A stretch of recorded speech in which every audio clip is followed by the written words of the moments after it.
Significant figures are always a challenging topic for many students.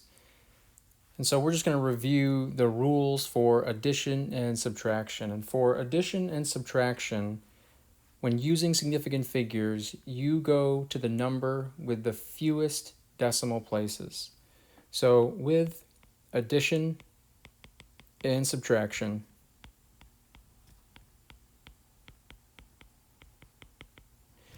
you report the number of significant figures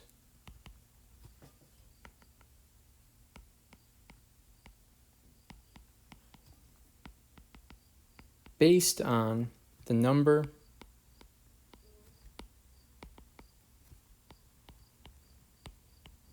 with the fewest decimal places.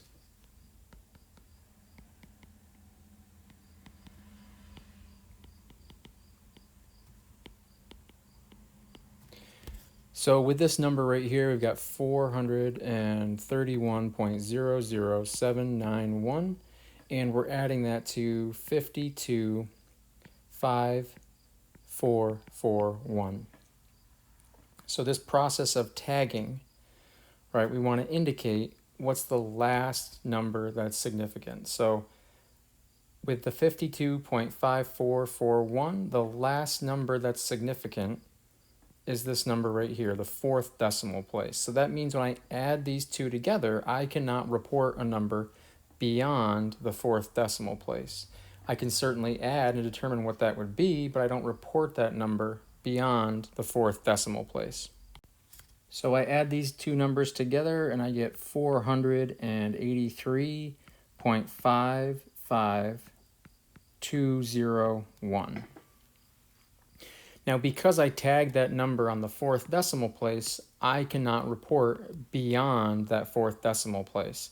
So that means I get rid of this last number. Because I don't know what was over here. Because I don't know what was over here, I don't want to continue that error into my final number. I don't report this number beyond 4 decimal places. So the final number is 483.5520. And the mistake that many of you are making are probably you're forgetting to include this 0 right here. We don't drop that 0. We keep that 0 there because I know this number to 4 decimal places. I need to keep that number there in order to show that I know this number to 4 decimal places.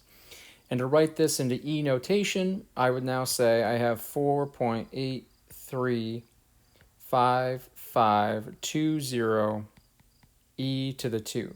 So that would be the correct number to the correct scientific notation.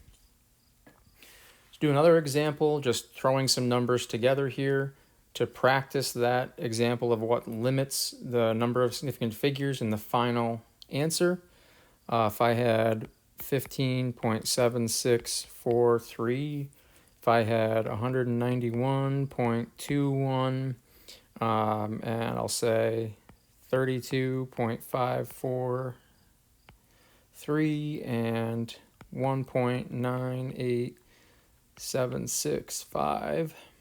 I add those numbers together, right? Before I even start, we should tag those numbers. So I'm going to tag this 191.21 because I only have decimal places to the 100th of a place. I only have 2 decimal places. Because of that, I do not want to report an answer beyond 2 decimal places. So I add those numbers together and I get 241.50495. And many of you asked, why do you drop those numbers? Why do you drop numbers?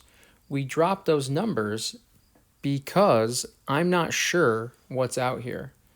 I drop those numbers because I'm unsure of what's next in that measurement. I do not know that measurement beyond 2 decimal places, so I don't want to carry that error into my final answer.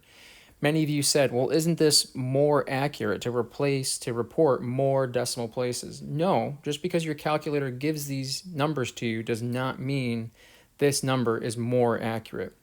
We don't know what was beyond this number, beyond the 2nd decimal place, so I don't want to include that. So I need to report this number to 2 decimal places, so I'm going to drop everything after the 0. Because that number is less than 5, I'm going to say we don't round this, and so we'd report the final answer to 241.5.